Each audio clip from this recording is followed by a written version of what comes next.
The Man of the Woods. James sat in the dimly lit room, the flickering shadows of the fire casting eerie shapes on the walls. As an adult, he struggled to comprehend the weight of his past, yet the memories of that old cabin haunted him, whispering through the cracks of his mind like the wind rustling through the trees. Taking a deep breath, he steadied himself and began recounting the horrific tale that had shaped his life forever. When his family moved into the cabin, nestled deep in the woods, they believed they were escaping the chaos of city life for simplicity and peace. Jamie and Lewis, James's parents, were hopeful, unaware of the darkness that lingered beneath the surface. The cabin, charming with its polished wooden floors and the imposing deer head mounted over the fireplace, felt like a sanctuary at first. But James sensed something was off.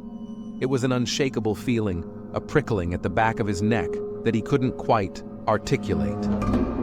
On the first night, as they settled in, the unease deepened into a palpable dread.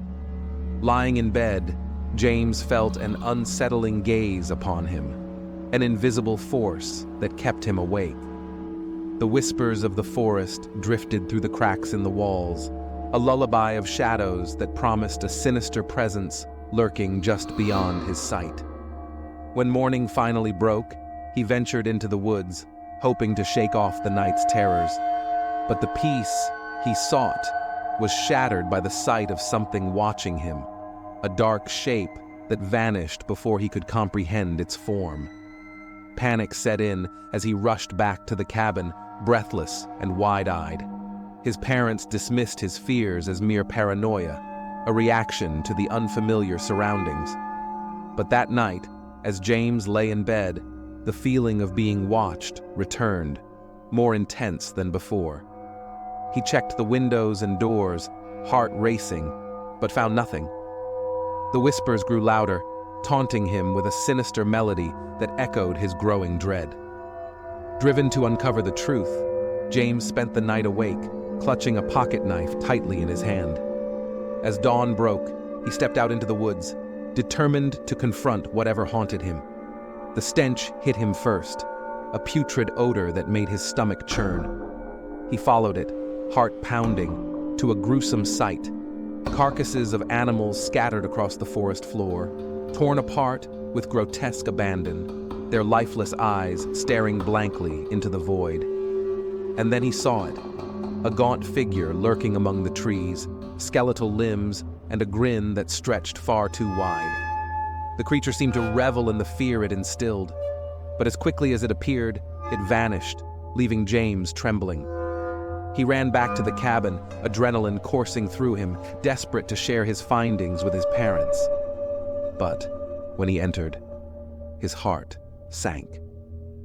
The air was heavy with silence, his parents nowhere to be found. His mind raced. They had to be somewhere in the cabin, just hiding from his frantic search. But as he explored, the whispers returned, now mingled with something more sinister, a soft, mocking laughter that chilled him to the bone. Just as despair threatened to overwhelm him, he stumbled upon a hidden door, concealed beneath layers of paint. With trembling hands, he pried it open, revealing a dark staircase that descended into the abyss. Armed with a flashlight, he ventured down, the smell overwhelming. The scene before him was a nightmare come to life. The same dead animals, all arranged around a crude altar, the stench rising from their decaying bodies. In the center, a paper lay, scrawled with a chilling rhyme that rattled him to his core. The man of the night who creeps through the wind, his smile is an awful grin. Once you see him, there's no way to win.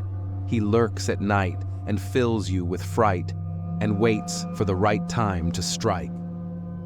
Realization washed over him, and terror gripped his heart. He raced upstairs, yelling for his parents, but the cabin echoed back his words in a mocking tone. No one was there. They had vanished, likely claimed by the very thing that had tormented him. Alone and terrified, James felt an icy grip of despair. The old cabin had not been a sanctuary. It had been a trap, and the man of the woods was waiting for him too. As darkness engulfed the cabin that night, James understood the truth. He was not just a witness to horror. He was its next victim. The whispers grew louder, the laughter more pronounced, and as the shadows danced around him, he realized there was no escape. The cabin was alive, and it craved fear, his fear.